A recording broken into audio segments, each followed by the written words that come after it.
Heyo everybody, Haku here with my live reaction to read through for Marriage Toxin chapters 159 onward. Maybe we'll do all the way through 162, which would be all of the April chapters, and then maybe at the end of May I'll do all of the May chapters. I did have at least one person saying, yeah, it'd be cool to just do monthly, let chapters build up and read more than one at a time, but I had nobody saying, you need to stick with things weekly. So I don't exactly know what I'm going to do. It is really just going to be how I feel for a certain week. If it's like, I really want to read Marriage Toxin this week, then I will. But for a lot of the time, I am probably going to just take some weeks off. Again, maybe just do a video at the end of every month doing all of that month's chapters. I have no clue really. It's probably not going to be super consistent, but again, I guess what I mean to say here in the intro is don't expect videos to be out on a super consistent weekly schedule, because I mean, even really chapters aren't out on a super consistent weekly schedule. Marriage Toxin takes a lot of breaks, which I personally think is a good thing. But, we will see how the future goes. I don't plan on taking any, crazy long breaks. I mean, a month is crazy long as it is, but nothing excessive. But I will probably just take a few weeks here and there to let chapters build up, at least. So, either way, we are getting into this fight here, I think, with Tonako, and I'm excited to see how that'll go. This might turn into kind of quicker to read chapters than if it's a bunch of action stuff. We're kind of at the climax of the arc, it feels like. So we're going to have stuff going on here with the fight with Tonako, but then we also have Toshiro, who handled things pretty well, but I still feel like we need to see more. We need to have more of a conclusion to stuff with Toshiro and Byakko and the research, and then of course stuff with the Arashiyama siblings. But either way, let's continue on with 159. We start out. Tonako's marriage collar, who did it belong to originally? Grandmother Hachiko. Oh, Tonako-chan. I mentioned it last time that Tonako is 17, Toshiro is 14, like what their names mean. Hachiko would be 8. So are they numbered within each generation? Because it feels like the highest number we've seen is Niju Ichiro being 21. You would think there'd be more than 21 main branch members if we're going all the way back to the beginning of the family, which would have been you would think hundreds of years for one of the 5 top families. So I don't think the whole family's numbered, unless maybe, they weren't always one of the top 5, they weren't always around, or more likely, it's not supposed to be super consistent for us as readers. It is just, it's not supposed to be super consistent for them in universe. It's just for us as readers, we see that their names have numbers to them, but in universe, it might not actually be significant. What I'm getting distracted by is her head. The grandmother's head is oddly shaped. It's like she has animal ears, maybe that's what it is. Her head looks kind of odd, though. I think that might just be, maybe it's not an animal ear, maybe that's just a weird way that her hair tucked behind her ear is drawn. I admired my grandmother, Hachiko. After she lost Ichiro-sama, so Ichiro would have been 1, Ichiro-sama, her husband, and our clan head, to the catastrophic genius of the Wind Clan, Amagi Kazuya.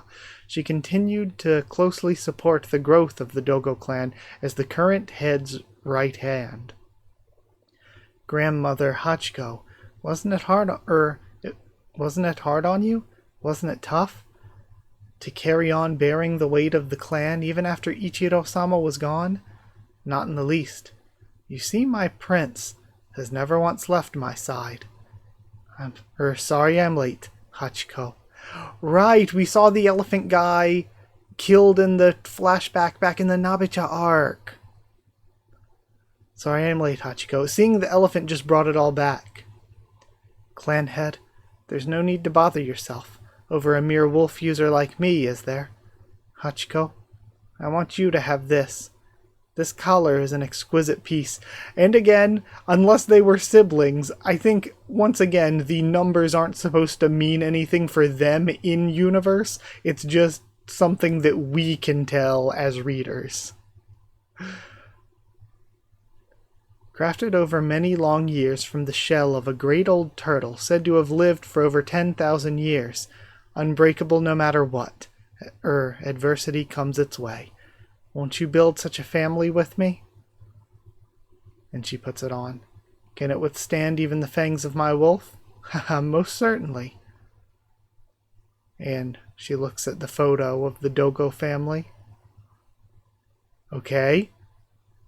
Just taking this in. Because I was wondering if any of the young people were people we might recognize, but no, definitely not. That would have been previous generation stuff. One day I, too, shall build a family with a Prince Charming of my own. Again, I really love the idea if she carries on after this arc as like a dark yandere type waifu candidate. And now she's hiding as her grandmother's taken out. And who is this going to be? Help. Don't you worry, Tonako-chan. Is this going to be like a Nasu family person? Or are we going to introduce something about the Kirishima family? One day your own Prince Charming shall find his way to you as well. Help me, my prince. Our clan. Okay, and we see Nasu. So it is Nasu. I cannot say why that being chose to spare my life. The only thing I can say is that my grandmother Hachiko was truly happy. Okay, he definitely implanted something or did something weird with Tonako then. But after this flashback, once again, I am totally for Tonako being saved by being defeated and then being like dark waifu candidate. I love as well this idea that she was like, where's my prince? Where's my family? But the her that we see now, that prince never came, that family never happened naturally, and now she is like this ultra tough, super strong person who saved herself and is now kind of forcing that family into being by trying to sort of breed a mate, so to speak. Kind of, again, because of the modern online context, it sounds kind of weird, but grooming them into the, like, fighter, the equal that should stand with her. The only thing I can say is that my grandmother Hachiko was truly happy. She lived free, never cowering before the fear that her bloodline might one day come to an end. No prince is coming to find me. I must capture him with my own hands, and tie the strongest of mates down to me, till death do us part. Yeah, again, what I was just saying with her character. Now we cut back to the present. The wolf rushes in. Gero dodges, carrying Kinosaki, and moves around behind. This distance should be enough. Kinosaki, get yourself to safety.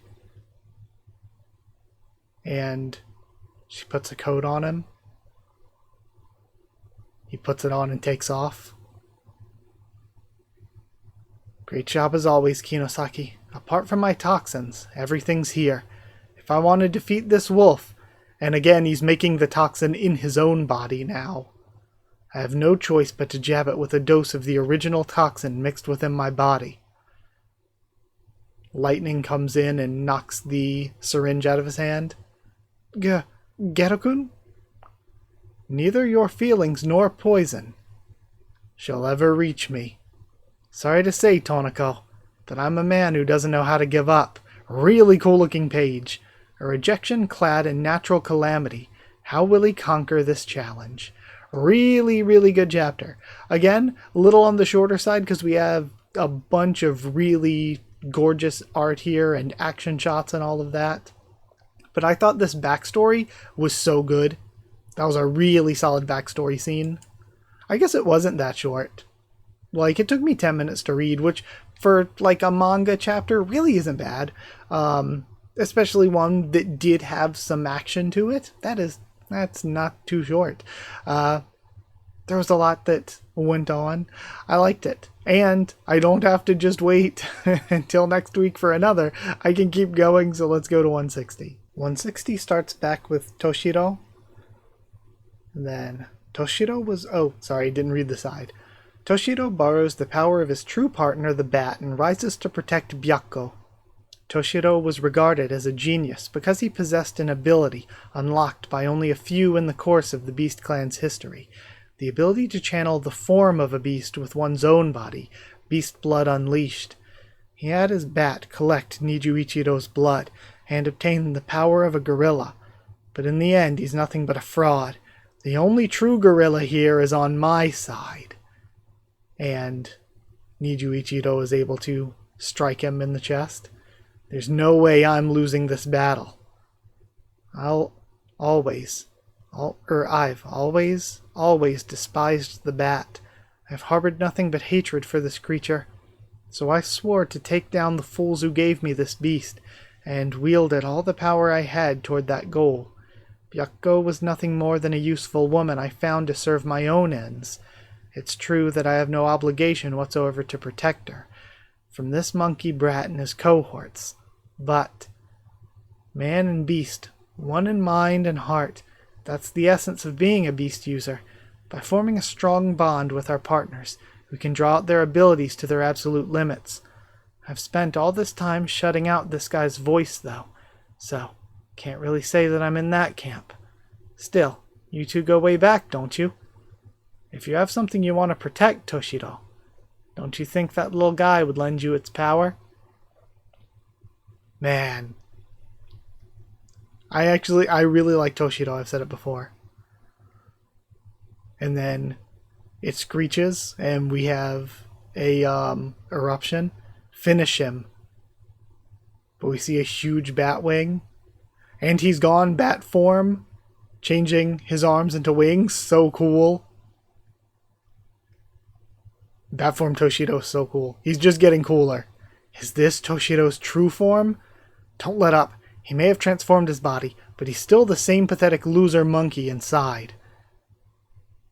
And he's able to fly past and slice through. Avoids a punch and slices again. Quit monkeying around, Nijuichiro. Why aren't you dodging his attacks? The crucial difference between birds and bats lie in the structure of their wings. A bat's wings still retain a finger-like structure. They can be controlled at will to execute flight trajectories that are extremely difficult to predict. He attacks again. Useless to the very end. Do I really have to provide backup every time? Can't you ever fight on your own? And is Nijuichiro just gonna turn? Because everybody in the family abandoned him except Tokuro, and now even Tokuro just treats him like shit. Monkeys? Altered lineage amplified. Kaleidoscopic monkey mimic. With enough opponents, even the most agile creature can't dodge everything at once. How's it feel getting backed into a corner, you pathetic loser monkey? And he always uses monkey as an insult, despite being the monkey guy. He clicks his tongue. He's using echolocation. Echolocation, an ability that uses reflected sound to map out an entire space with high precision. It feels like we're going into animal glazing okay, that sounds weird. Animal glazing session, killing bite style. All the attacks are coming in. A bat's well-honed hearing is constantly one step ahead of its prey. He avoids the attacks and drills Nijuichiro into the ground. And it looks like both are taken out, actually. Toshiro-sama, Byakko runs in. Byakko, what do you think you're doing? Let go. No. And we have a lot of big, detailed panels of them. Suit yourself. So, this is the source of Gero's strength. What a troublesome burden. decide to shoulder it, then you can no longer afford to lose. That's how it is, huh? Damn, Gero. You just might be the one to beat down Tonako's wolf.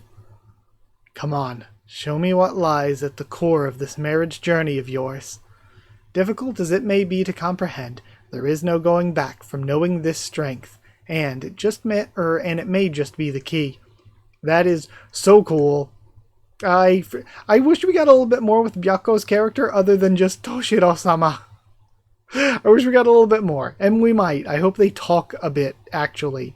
I want a bit more out of Byaku here, but Toshiro is so cool. He's great. Honestly, one of my favorite characters right now. The bat stuff, the turning arms into wings, was sick. That was so cool. Okay. And I don't even have to end here. Man, it's gonna suck being caught up. I get to keep going, so let's read 161. We're back to Gero's fight. Hunter and Wolf as one, letting not a single drop of poison through. So long as you do not agree to be my mate, your scions will in time ultimately bring calamity to the Beast Clan. So I shall nip this threat in the bud here and now. Fair enough. Actually, like, if you won't basically join the clans and, like, join the two of them together, then eventually one of the biggest threats to the Beast Clan will be the Poison Clan. And we get a color spread here, a color illustration to celebrate. Looking back, the path the two have walked. Chapter 161. Was always warm like the spring breeze. The path the two walked was always like the spring breeze. Alright, chapter 161. Alright, taking it all in. Now we have Smokescreen Puffy-kun. He throws it down. If she's going to fend me off with those lightning arrows, then I'll strike from their blind spot. And they're still just putting off energy. But he's moved around to the side. They cleared the smoke screen in an instant. She catches sight of him and immediately fires. But does he redirect it with the water? Pure water, as an insulator, works. Okay, so he redirects it using the water. She fires again. But this time, it all hits him. Ugh. She blasted away the water with sheer voltage. Looks like none of my techniques are going to work unless I disperse that lightning. The ocean. Could I dissipate the lightning using a large volume of water? No, only Ushio has the ability to control that kind of volume. Besides that wolf, clad in the surrounding environment, it can repel all sorts of contact. And he's thinking back to what Toshiro said, would just turn the water into its own weapon. She's firing more lightning arrows. In that case, Gero-kun. And now she has a dark arrow. Farewell. Thunderbolt Godwolf. Two two-page spreads in a row here? Crazy. And then this huge, like, sea-parting strike from where she launched it. I need to go look through these again. She fires it goes toward Gero, and then in the aftermath we see it just carve through the ocean. Insane. And he's left burned. Seems like he barely avoided it, because he's off to the side of the scar she carved into the ground. Then the wolf walks up. She descends. Okay. He bites his lip as Kinosaki looks on, and he stands back up. I've been waiting for this, Tonako. Okay. Enhanced beeline sprinting leg power. Toxin, blaze. Tonako's wolf is currently in a discharged state. This moment is my chance to strike. Okay, her hair is going back more away from the white when the lightning was there toward the black. using the new weapon I seized in the depths of despair. My own original toxin. A chance at victory obtained at her great physical cost. Will it reach her? Okay, he took the hit, and now that she's gotten close, he's going to take his chance now that she discharged all the lightning with that attack. But this is getting to a crazy scale. Like what she can do with her powers. Tonako really is at possibly a level higher than anything close to what we've seen so far. But either way, that was an insane action chapter. So many pages where the story and the emotions and the feelings and of course the choreography and what was going on was told through visuals alone. It was so good. And on top of that, just these massive panels that we get usually, but also those two huge spreads in a row. That's crazy. Oh, so good. Really good action stuff. I'm going to read 162, but I am scared I'm going to get cliffhung, and I'm going to have to wait until my next video. So, either way, well, let's go read 162. Let's go get cliffhung together. I mean, you guys can read and then wait for me to do my next video, but I'm going to be waiting. Also, I forgot to mention, the anime, whoever decided to cliffhang episode 5 on the violin throwing gag, give them a raise. That's one of the most memorable gags for me, where he makes the violin just himself by chopping the tree and pulling out his hair and everything. And then it's like, oh my god, he's going to use a sound attack. Then he just throws it. That is like such a memorable moment. And so to cliffhang on it and troll the anime onlys with, oh, what's he going to do with the violin? Genius. Brilliant. It's so fun.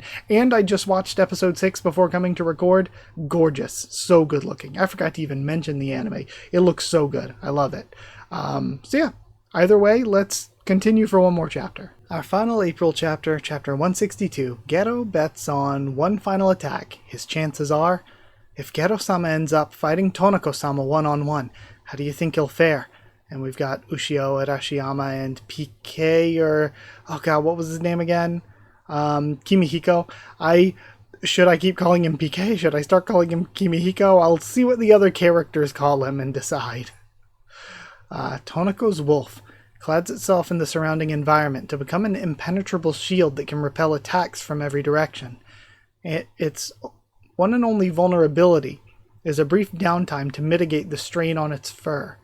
If he aims for that tiny gap and willingly pays the steep price of victory, then he just might. No way. Please don't put yourself through any more pain than this, Gero Hikaru. He goes in. Yes, that's it, Hikaru Gero. Sorry, Gero Hikaru. You know you have only this one moment to seize victory, so you enhanced your legs for a swift and direct strike with your poison. I fired Thunderbolt Godwolf and created this gap precisely for that purpose. Now, you have no other cards left to play. I've deprived you of all your other options to ensure a certain kill. He goes in. I can see through your plan. You intend to lure me with the fake bloodlust concentrated in your right hand, but the true strike will come from your left, and we see it's prepared behind him. And they are both just having Nasu trauma flashbacks. She does the same. A bloodlust resembling that being's. Why would Gero Hikaru? And the wolf nuzzles up against her. You're right, Shichiro. Again, so Shichiro means 7. So the numbered names, again, I don't think mean the most. Our optimal move here remains the same. We must simply extinguish Hikaru Gero's life before he even has a chance to strike. We shall never again back down. Shichiro, I entrust all my bloodlust to you. Kill him. And I love this shot of them both running in, their eyes like contrasting against each other. Then right before the attack hits, we go to the next page. Impressive, as expected. Not even a trace of pretense in his right hand. However, I can tell. I can pick out the scent of true bloodlust. Your ace is in your left hand. Die. And he kicks into Shichiro's throat. His left hand was also bait, and the true trump card was his leg. That enhanced acceleration earlier was also a misdirection to make me believe he was done using his toxin on his legs. But how? I didn't catch even a whiff of bloodlust from there. It's over, Tonako. My new toxin is... I like this because I think it's that he was bluffing her out by making her think there was bloodlust, but his actual attack doesn't want to kill her. So she's looking at the fake attack that she thinks wants to kill her, not the real attack that doesn't. My new toxin is... And Shichiro falls over. Oh no! He manages to catch himself and starts bleeding from the mouth. Gero's surprised and gets knocked away, refusing to retract her fangs until the poison's fully circulated, not letting up until the very end. Tonako's got true grit. And he's still suffering from his own injuries. Shichiro goes in, but as long as I can dodge this final blow, and Kinosaki's behind him, I'll take Kinosaki and run. No, we won't make it. What do? I have no choice but to let it bite me and devour. And then something happens on the right side of his chest. You. Oh, he remembers and he uses the marriage collar. She's surprised. I'm sorry, Tonako. I know this marriage collar's precious to you, but... And he blocks with it and it starts to crack. And it's destroyed by the attack. Shichiro goes falling over and Tonako goes flying. Is the vow from that day now broken? Or perhaps... I want to keep reading. I want to keep reading so badly. But I think I should, as much as I want to keep reading, I think I should end here, because there is a chance, even with the next 2 chapters, that I wouldn't get all of my answers. So it's probably best to wait, and then I'll do 3 or 4 chapters next time. I'll wait until maybe the end of May even, do 3 or 4 chapters.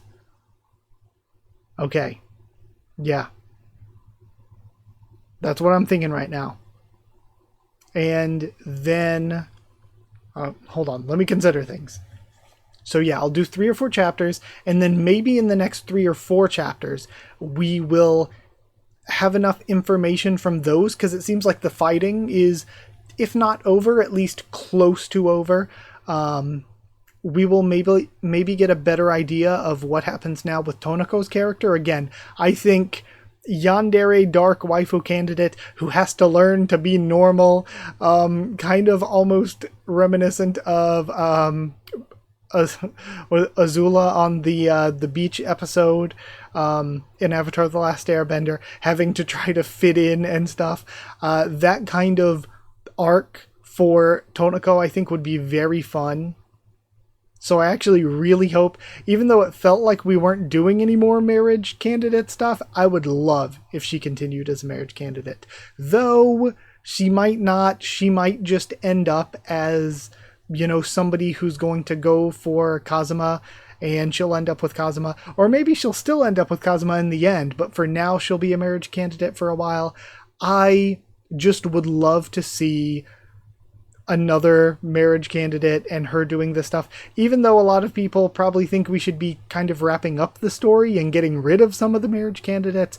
I think adding another one, I think developing Tonako further would be very, very fun, very good. That's how I'm feeling personally. But this arc's been great. I love this arc. One of the best, and that's saying something. There's a lot of really good arcs in the series. But either way, I'll end things here and be back with you at the end of the month, I guess. So thank you for being here. Thank you for watching. Like if you did like the video, comment down there. Tell me what you thought of these chapters, my first thoughts and reaction. Subscribe for more Marriage Toxin, much more on the channel. Follow on Twitter if you want. If you want a link to the Discord server, it's free and open for anyone. If you want to help support the channel by sharing around or dropping a super thanks, it's very appreciated. If you want to help support the channel by becoming a member or patron, hit join down below to become a member, or go to patreon.com/Haku of the Tubes, or a link will be in the description to become a patron. And members and patrons support the channel, but also get your name at the end of videos and get One Piece bingo a little bit early. So thank you to people who are already members and patrons. Thank you to chosen regulars Evan Holly and Bertie Wooster, Magical Girls Dee Ben and Maru, Chiriton Student David Langstaff, Slayer Candidates SG and Stan Cedar, and Pure Elements Pate Ariel and Elsa the Storyteller. Thank you so much for your support. Thank you so much for watching, and I'll see you all next time.